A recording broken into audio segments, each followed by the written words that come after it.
Аз съм малко човече с голямо сърце,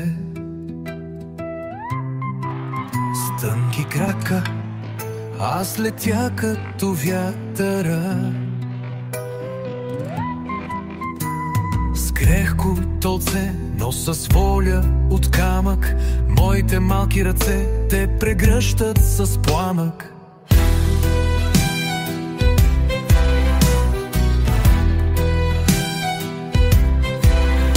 Аз вървя по света с усмивка широка и чувам сладкия глас на потока.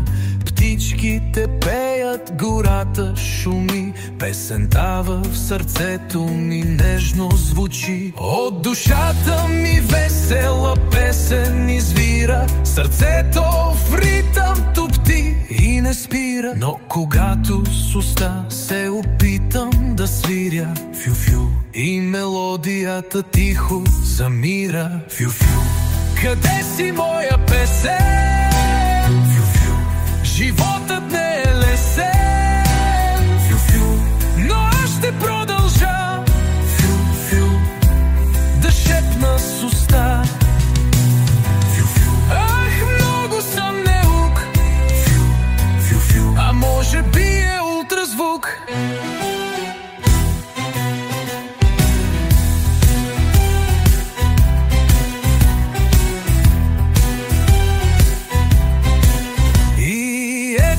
Пред мен в този славен ден се спря магьосник стар, в ръката с буквар, погледна с почуда, попита с възбуда: какъв е този звук, който чувам тук? Нима е заклинание или древно знание? И каза той с жар: ти дай ми този дар, в замяна на това ще свириш с уста. Душата ми пее свободна и лека, свирука неславно се чува далече. Засрамено славеят пърха с крилца, аз мога вече да свиря с уста.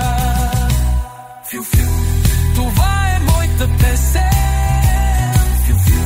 Животът е чудесен,